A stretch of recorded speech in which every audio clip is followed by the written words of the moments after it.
As a Special Rapporteur on Human Rights in the Democratic People's Republic of Korea, I welcome the High Commissioner's comprehensive report and commend the courage of the hundreds of SKPs and stakeholders who contributed to the office's work.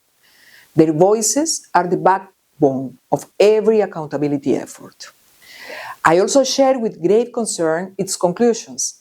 Despite isolated steps, the human rights situation in the DPRK in many instances has worsened since 2014.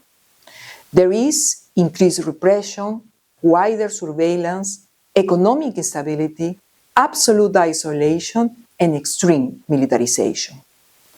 I want to take this opportunity today to complement these findings with three issues that I have addressed throughout my mandate. I encourage state members to think collectively about how we can move forward to improve the living conditions of people on the ground. First, human rights violations are not confined inside of the country. The DPRK has continued violating human rights beyond its borders.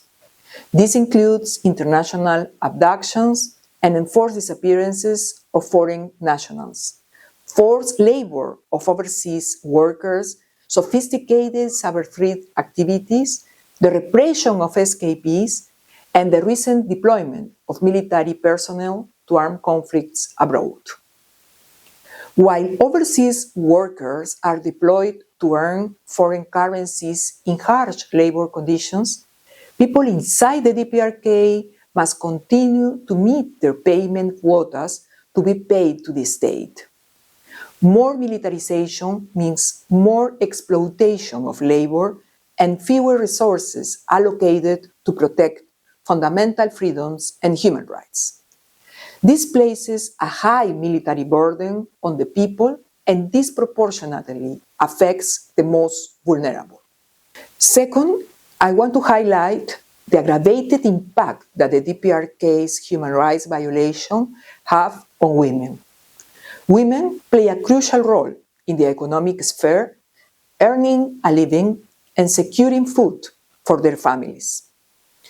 Likewise, women are often at the forefront of searching for family members who have been forcibly disappeared.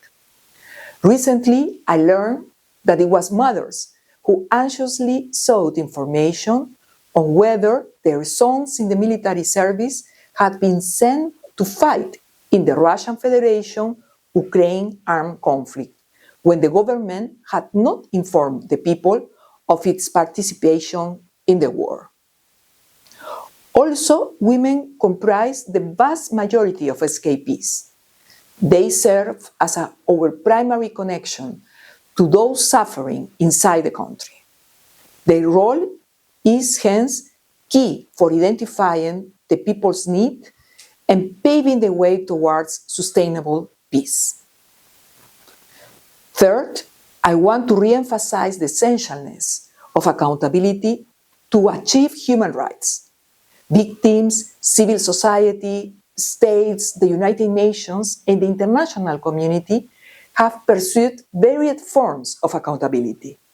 Many victims share their stories with the United Nations, governments, and civil society organizations to document human rights violations. Some brought civil litigation to domestic courts. Some victims submitted communications to the prosecutor of the International Criminal Court. Others have pursued memorialization efforts.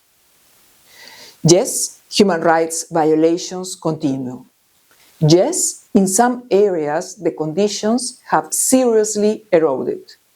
However, we must continue to acknowledge the countless efforts made to pursue diverse forms of justice. We must not disregard that progress has been made during the past 10 years. I call upon the international community to continue and strengthen engagement and accountability. The existing international human rights mechanisms offer multiple tools to support such processes. Each step we take will bring us closer to our ultimate goal, guaranteeing justice and improving human rights of people. Finally, I would like to conclude on a note of hope for future generations. I have heard young escapees speak. Their priorities are varied, but all share the same dream, a better future. Over the next 10 years, I firmly believe that we, the international community, and the government of the DPRK should give them the possibility for change, a space to openly talk about what they want and to make their own way. It is upon us to provide young people the opportunity to turn that possibility into a reality. Thank you for your attention.